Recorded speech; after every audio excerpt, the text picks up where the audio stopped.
Alright, it's the next day. So all that's left is the Turbo 486 here, which I'm putting this motherboard in. PC chips M919, the one out of the Atlantic. So basically the same as the motherboard that was originally in this computer, but a slightly older revision.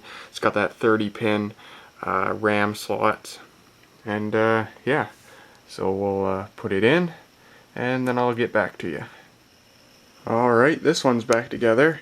That also took longer than it should have, because I had to figure out I had to rearrange some standoffs on the case, because I guess this board has different screw locations than the one on the other M919, or maybe it doesn't, I don't know. Anyway, it took a while to figure out how to fit this board in here.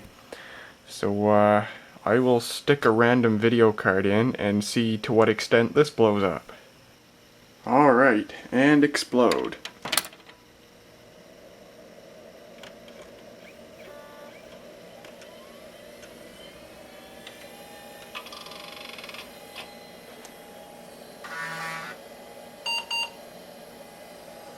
Master HDD error, slave HDD. Oh, because that motherboard has another hard drive programmed into the CMOS. That was strange. Wow, okay, that works. I say wow because I can't believe I actually, yeah, my god. I got everything plugged into that motherboard the right way around first time. I can't believe it. So, let's see if it boots. That'll be the ultimate determinant that I've done everything correctly. It should boot. It's got a valid OS on the hard drive. Yeah, there it goes. Yeah. Wow, I can't believe I installed everything correctly on this first time. That's amazing. So, there you go. There's the display, which I reconfigured since I have this underclocked at 75 megahertz now because there's no fan on it. It says 75 with turbo on and 16 with turbo off. I thought 16 would be a good number to go with. The number it should be when turbo's off is subjective because turbo doesn't actually change the CPU clock speed. It just introduces a crap load of wait states into the CPU so that it takes a long time to execute instructions. So it's still running at 75 megahertz, but it's just really hampered in performance. Some people say it actually disables the level 1 cache. I'm not sure about that. I've read that, but I've also read that it introduces wait states, and that sounds like the more plausible answer, because sometimes when turbo is off, some software runs really weird. Instead of running just slowly, it runs really like stutteringly, like it runs at normal speed, but it stutters at a high frequency.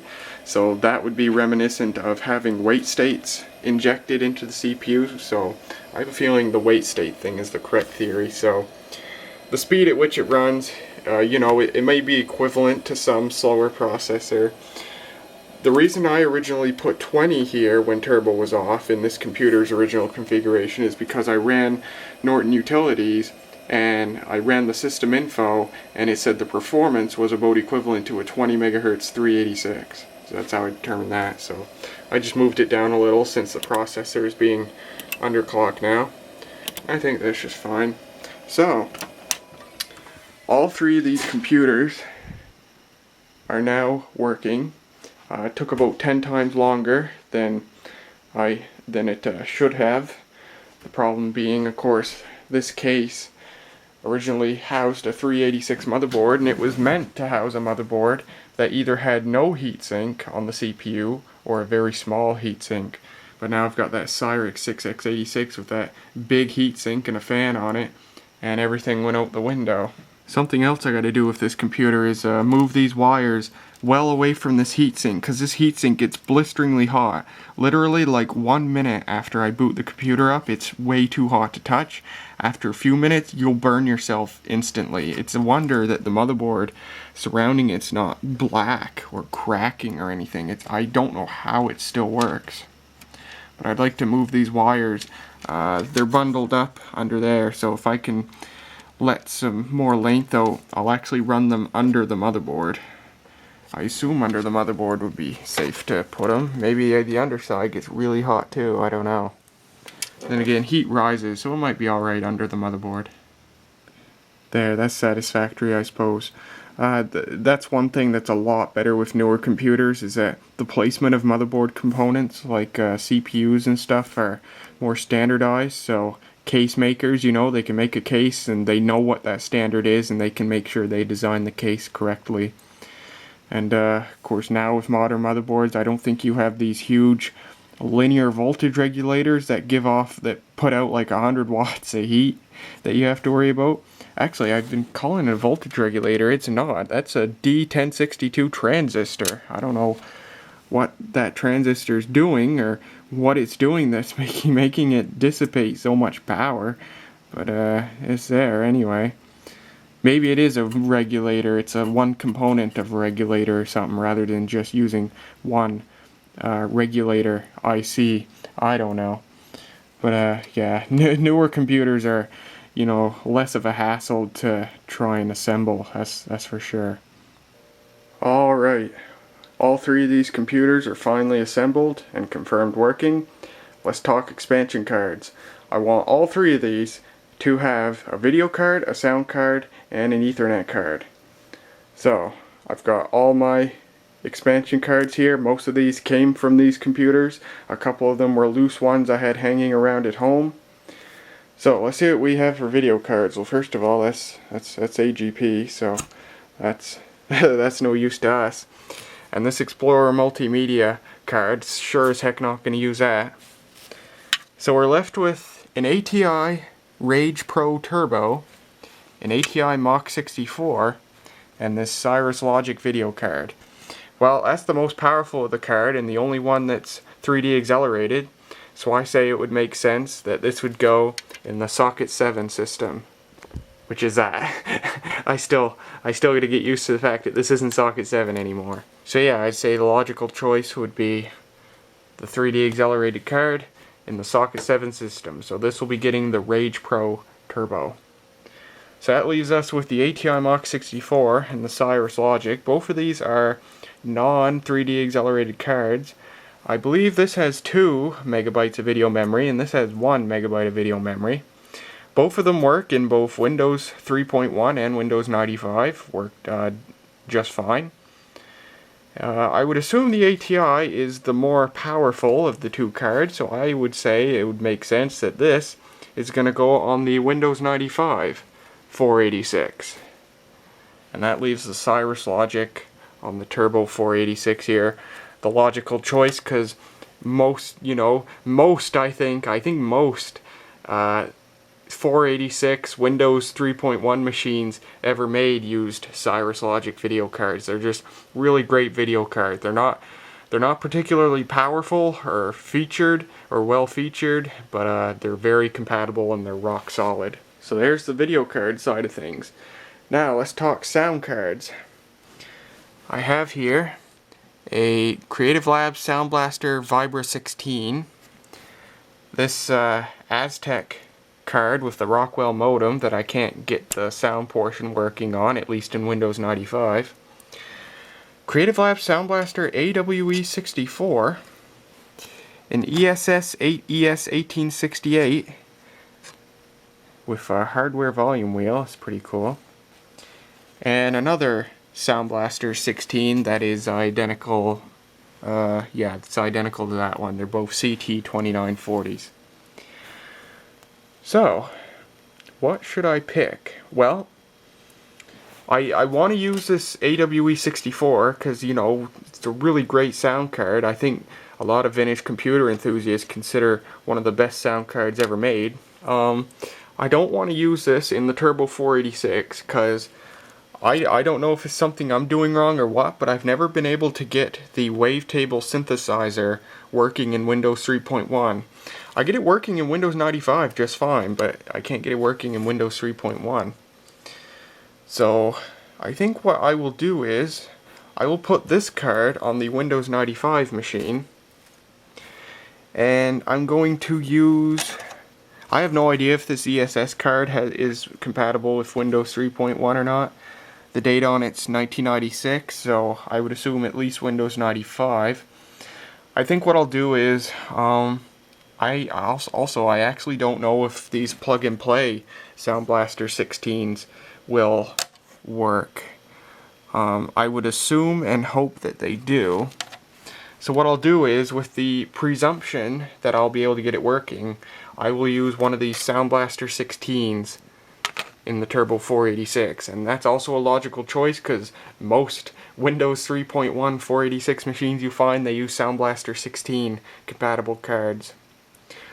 So that leaves the Socket 7 system. I think what I will do is, I would like to get this Aztec card working because Aztec made really great sound cards, and the chip on this card is Yamaha is a Yamaha OPL3 emulator. It emulates Yamaha OPL3 FM synthesis, which is really nice. I think this is my only sound card with hardware Yamaha OPL3 compatibility. So I would like to get this card working. Also, it has a modem, so, you know, kill two birds with one stone. Because I usually don't put modems in computers, but it's nice to have a combo card. What I will do is, I will put this with the Socket 7 system. I will see if I can get that card working in Windows 98. If I can, awesome. If I can't, then I'll do one of two things. The first is I'll either put this Sound Blaster 16 or this ESS card in it instead, or another alternative is I actually have a Sound Blaster Live card, but I currently have that in another computer running Windows 2000. And I do know that Windows 2000 works with this Aztec card just fine. So if I can't get this card running in Windows 98 on this computer, I will switch it out for that Sound Blaster Live card. I'll put the Live card in this machine, and I'll put this card in that Windows 2000 machine. So there, that's the sound card side of things solved. So that leaves network cards. I've only got two of them here. This Realtek RTL 8139D, wonderful network card. If you ever need a PCI Ethernet card for any computer running any operating system, get one of these. They're so cheap on eBay. I think I bought this one for 99 cents and free shipping. Amazing cards. And I also have this D-Link 10 megabit ISA card. Honestly, I've got another Realtek card that's in another computer that I'm not using anymore. I'll yank that card. You know, I'd like all three of these to have Realtek cards in a perfect world. Although there is one thing, while this card does work in MS-DOS and Windows 3.1, to my recollection, because it's been a couple of years since I've had to do it, these are a little bit painful to get working in MS-DOS. You got to do manual configuration, and it's not easy to get the driver installed correctly. I remember having quite a bit of trouble before I finally got it. So what I think I'll do is, instead, I'll put this D-Link card. Now this D-Link card is from 1999, so who knows if it even has MS-DOS compatibility. But with the presumption that it does have MS-DOS compatibility, and that it will be easier to get working than one of these, I'll put this card in the Turbo 486, and I will put this Realtek card in either one of these computers, and I'll find my other Realtek card and I'll put it in this computer. And that's it. Well, there they are. All of them with the expansion cards installed. I gotta go on eBay and buy some blanks, cause I need one for this computer. Nope, I'll need two, because when I get a network card in this thing, it'll be probably most likely a PCI network card. So this permanently installed blank here, I'll have to punch that out. So the card will go there, and then I'll need two blanks to fill these. And I've got other computers that have open slots too that I gotta get blanks to fill. So I should buy a bunch of blanks on eBay sometime. But there everything is. I'm just gonna close the computers up and go to bed. It's 5 minutes to 3 in the morning. I'm not going to bother testing them. I'll just assume and hope that, you know, everything's gonna work, and then I'll go from there, reinstall Windows on all three of these machines.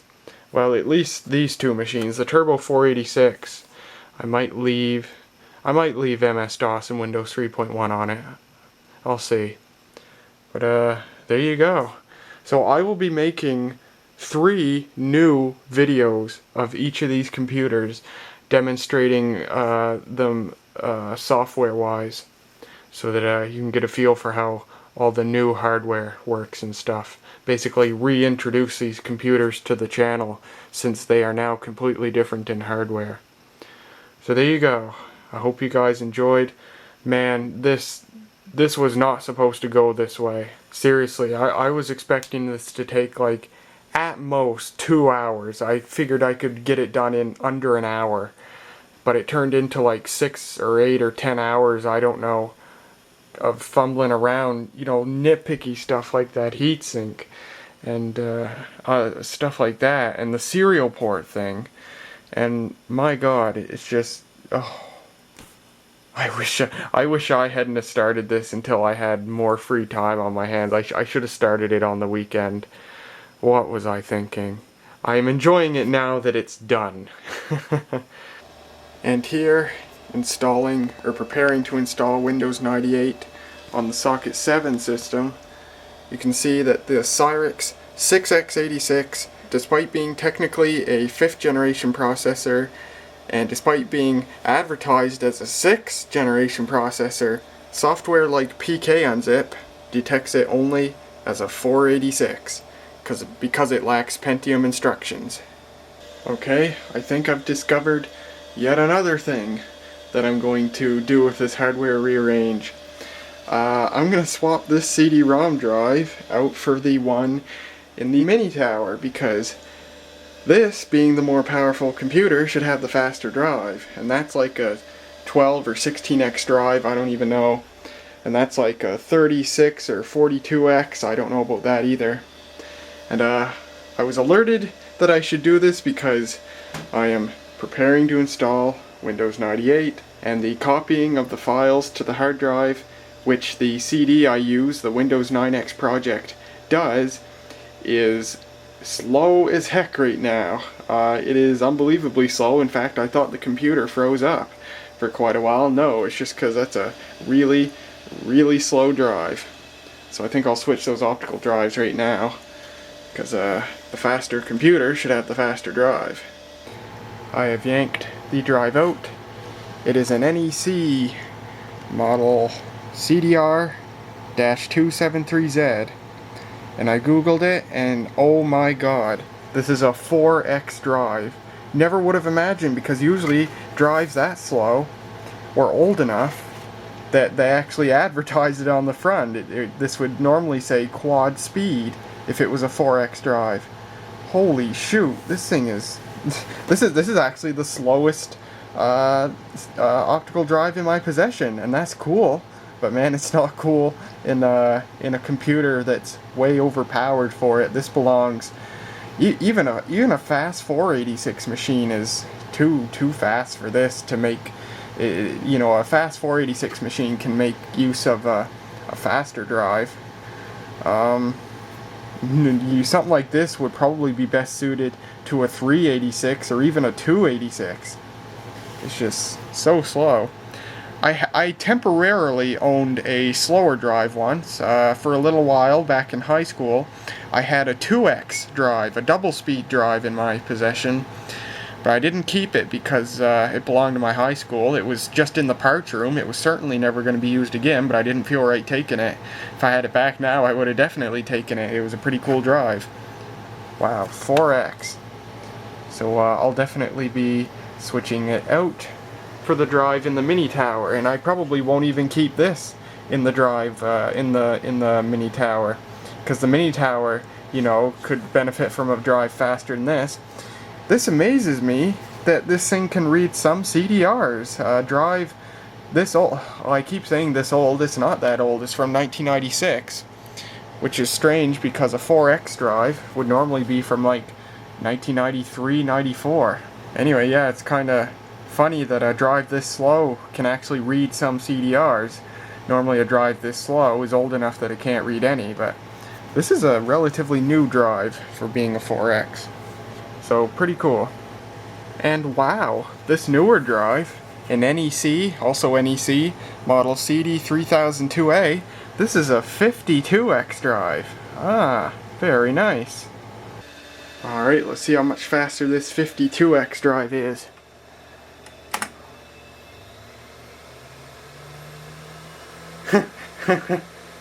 That's a bit of an improvement.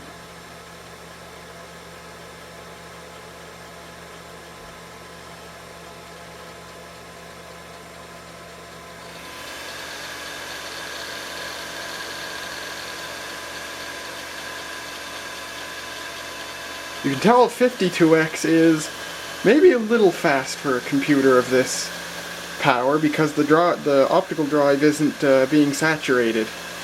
If it was, the LED would be on constantly.